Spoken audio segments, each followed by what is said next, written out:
and welcome everybody. It's Georgia here from Sustain. Just wanted to welcome you to our very first week of the Food in Common project, which is so exciting for me. Some of you will know me before from community cooking with North Carlton Railway Neighbourhood House, and I'll be new to some of you. And hopefully one day we can all catch up in person and share a meal together. But in the meantime, this is the next best thing. So today what I'm going to be teaching you is one of my favourite ways to make a quick dinner, include heaps of veggies and make it quick and easy, which is what I need. So we're going to make a sort of pasta version of risotto. So using this gorgeous pasta here, which is sometimes called risoni. You can get it at the supermarkets or delis or similar places like that. And sometimes it's called orzo. So look out for both, but basically all you want to see is a little grain that looks like rice, but is actually pasta. And because spring has sprung, I'm getting really excited by the greens that are coming in. So leeks obviously have been around for a while, but are always super delicious. So we'll have one leek. Okay, so that's a bit better. Now you can see I've got one bunch of asparagus, I've got one brown onion, a lemon, a handful of spinach leaves, or you could use rocket leaves, either or will be delicious. On top of that, here I've got about, I don't know, 1 to 2 tablespoons of butter, a small handful of almonds and salted green olives, and a wad of lovely blue cheese. If you're not into blue cheese, that's so fine. You can also use goat's cheese, or even a hard cheese like parmesan or comté would be equally as delicious. So let's get started. Okay, so our first step is going to be to prepare our veggies. So as you will all probably know, asparagus, I just snap off the ends.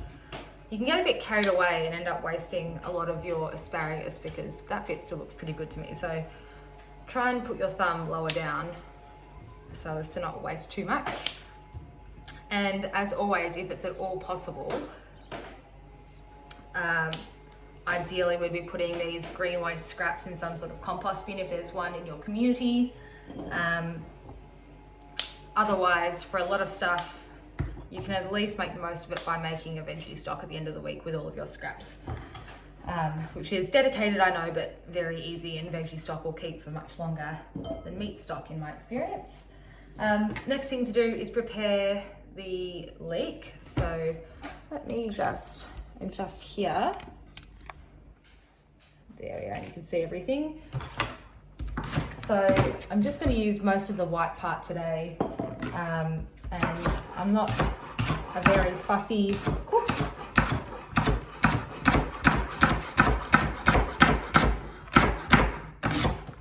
So just in little rounds like that is plenty for me. And then when you get a little bit higher up, I take off the outer leaves. And you can see there's a fair bit of dirt and mud in there, which is not uncommon of the old leek.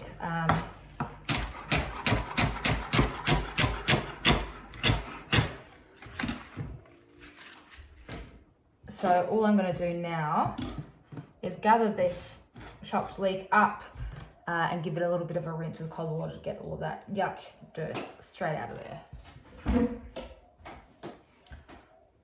Okay, so now we've chopped our leek and given it a bit of a rinse. You can see that's nice and clean now. I'm just going to set that to one side and get cracking on my onion now. Again, you can be as rustic or as neat and tidy as you'd like to be with this. I'm going to aim for somewhere in between, but you may disagree with me on whether or not I'm rustic. Okay, so now you can see I've chopped my onion into sort of roughish cubes. I'm going to put my stove on and I'll quickly show you exactly what I'll be cooking in today. So over to my oven and my stove top, I've just got this white pan here. Doesn't have to be anything cast iron, it's just that's mostly what I have at home.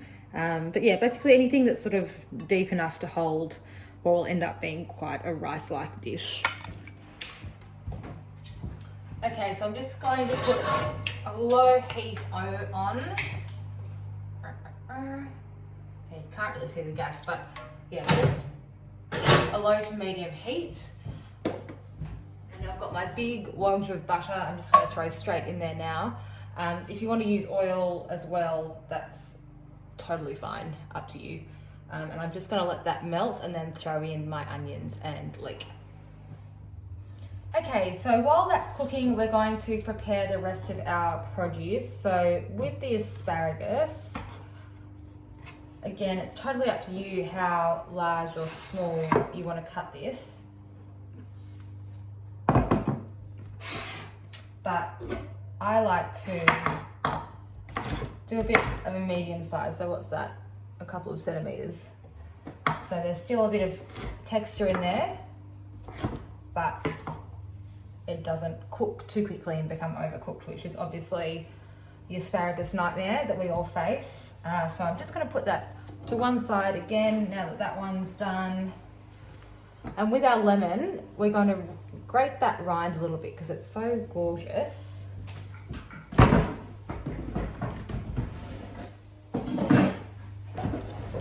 So I have one of these microplane graters, but a box grater will do just fine. I just find this easier. So we're going to get some of that rind off. Because the setting on this is quite thin, I'll do a fair bit, but if you're using a coarser grater, then you don't have to do the whole thing. I sort of have done about half. So I'm just going to gather up what I've got, and as you can see, there's still some left in here. And I'll scrape that together, and then I'm going to throw that straight in with my leek and onion. Now back to our leek and onion pot. As you can see, the butter's melted. You can probably hear it sizzling. And we've got the lemon rind in there. So I'm just going to give it a bit of a turn. All I want this to do is soften, not brown. So it can sort of take its time and do its own thing. And if you have any garlic or wanted to add garlic, now is the time. This recipe would be lovely with it. I just don't have any on me. And back at our first station, we've got our olives and almonds. So I'm just going to pull those out and put them in a big pile on my chopping board. And give that a rough go over.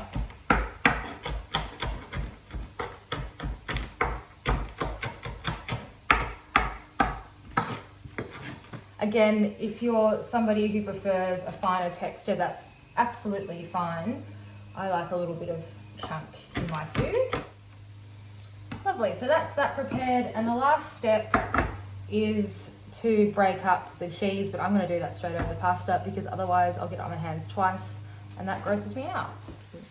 So back over at our stovetop station, you can see the onions and leeks are starting to soften a little bit. I would like that to be a little bit softer actually.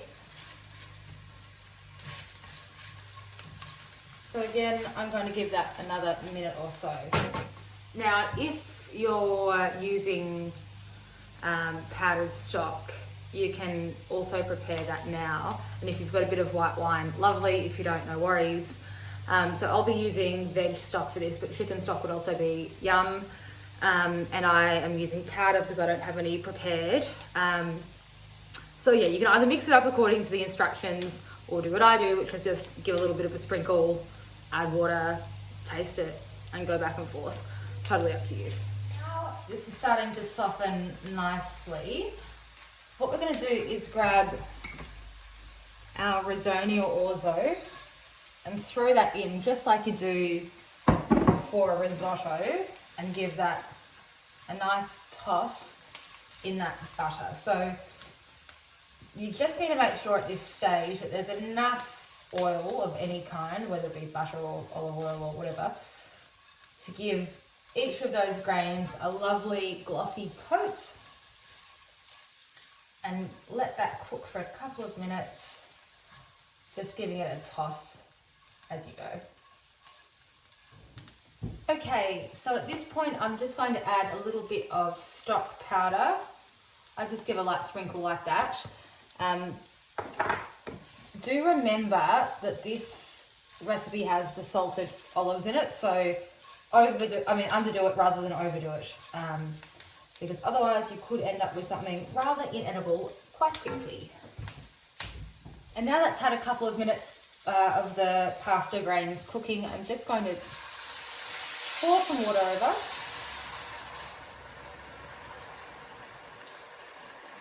And the great thing about using risoni instead of risotto rice is you don't need to be nearly as fiddly with it. And it's a lot harder to screw up. So I just let that sort of amount of water cook off, and then if it's still not looking cooked, add a little bit. So as you might be able to see here, that's starting to thicken up a little bit.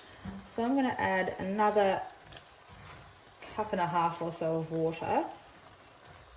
So I don't anticipate that this will take that much longer to cook.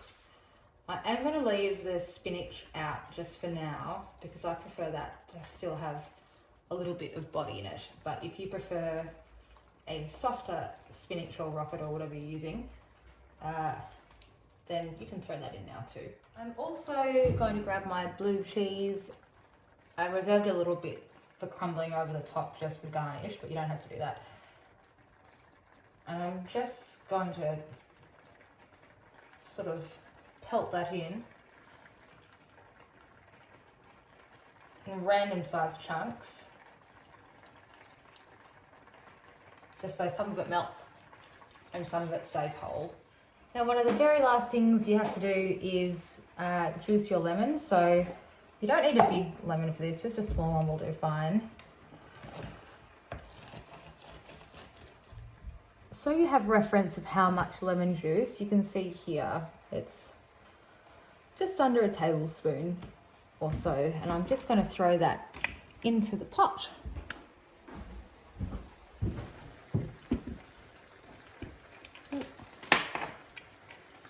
Which is getting close to being done. But I just want to freshen up with lemon because there's quite a bit going on with the blue cheese and the butter in terms of richness, and to tie in those beautiful fresh asparagus and leek flavours, that's the way to go. Okay, so in the last couple of minutes, and you'll be able to tell because it will be seriously coming together much like a risotto, and most of that stock will have evaporated or soaked in at least. So now I'm just going to turn that heat down slightly and grab my spinach. And throw this spinach in.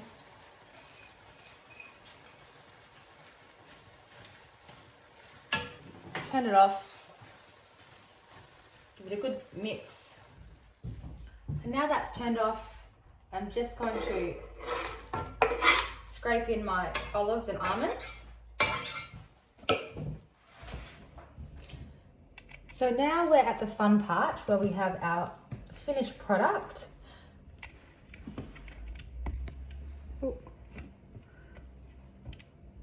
Which means we get to do the really fun part, which is serve it. So I'm just going to spoon a couple of big spoons like so. And we've got our remaining olive and almond that we set aside for garnish. Likewise, a bit of the blue cheese. And this is probably a third or a bit more than a third of the mix in this bowl here. So you should get at least 2 generous or 3 serves. Up to 4 if you serve it with something else like you know, some poached chicken breast or even just a nice green salad as well. Last but not least, I'm just going to give that a little drizzle with olive oil. This is a strong olive oil for dressing salads and such, so it gives it a nice bitter kick, which I quite like. And I have some gorgeous black salt, which it probably doesn't need, but makes it look so pretty. And that is your final dish.